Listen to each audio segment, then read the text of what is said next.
Topic I'd like to touch on today is the problem of abortion. I don't know if you've been paying attention to statistics, but in some countries these days, the abortion rate is skyrocketing. And you may be wondering why this is occurring. For example, in some countries in Asia, there is very high abortion rate. I think there's a few reasons why this is occurring. Okay, let's take China as an example. So China has for quite a while had a one-child policy that was strictly enforced. People were highly penalized, or even in some cases abortions were forced in order to keep the population under control. Other countries have followed similar measures, but I noticed in particular in Asia it seems to be more desirable for people to have children who are boys. So if the gender of the baby is known, sometimes people opt for an abortion when it's not the desired gender. So this is unfortunate, but it's even gone further now. With modern technology, they can do gene testing to basically determine what the child may become, whether they're prone to certain diseases or risk factors.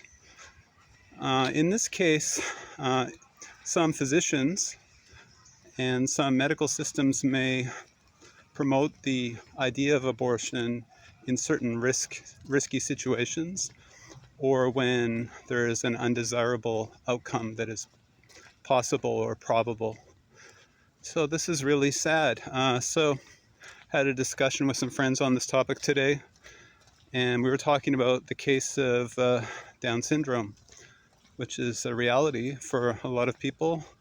There are similar issues with people having autism and other problems. Some of these problems, they are caused directly at birth, and other problems, they may occur later in life, depending on the specific disease or syndrome, as it may be. But I think personally, as a Christian, when I look at this, I think if at all possible, we should preserve human life. That is the Hippocratic oath that doctors take in Western culture. And I think that's a good ideal to follow. Nobody has a body or a person who is flawless. We all have flaws. We all have issues. I was born with a minor birth defect, and I think it's pretty normal, pretty common. But if we were to be strict on this, we could go even so far as to say if there's any minor birth defect, or if the child doesn't have the right eye color or hair color or gender or this or that, they could just eliminate that child. And so that is the problem with technology these days. If it's not applied ethically, we have a big problem.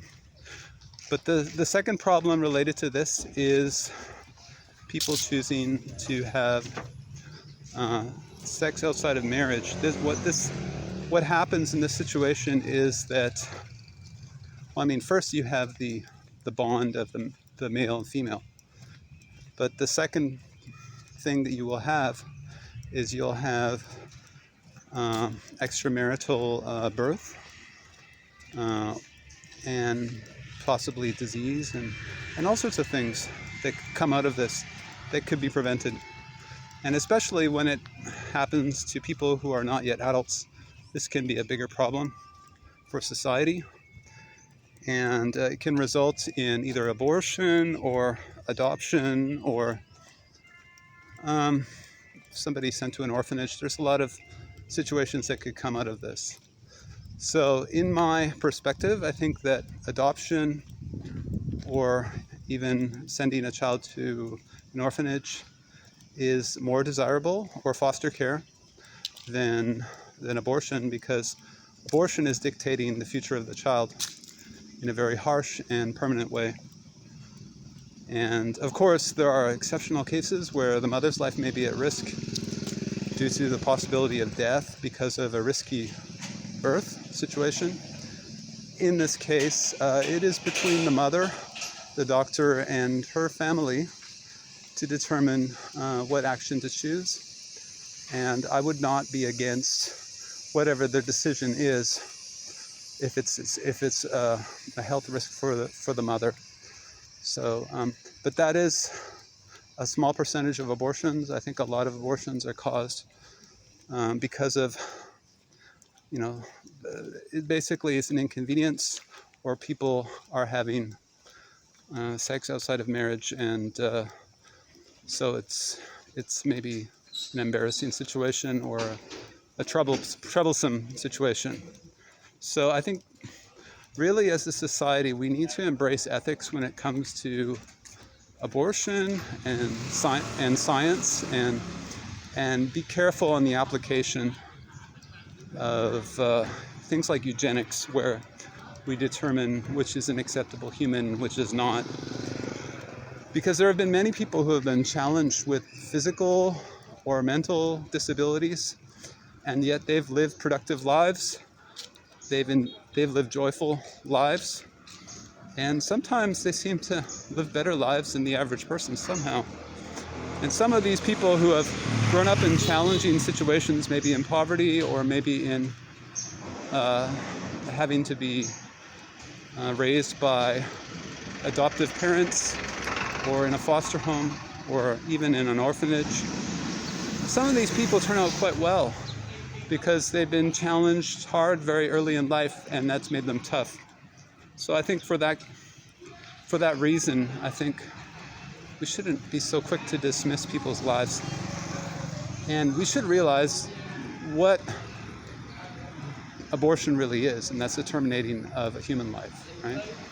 So some people would say that killing a baby inside the womb isn't murder. And okay, well, like I said, if it's to prevent another death, like the death of the mother, then yeah, that is an exceptional case that has to be considered. But in cases where it's just an inconvenience, or it's an unplanned birth or something like that, then I think that is not justified.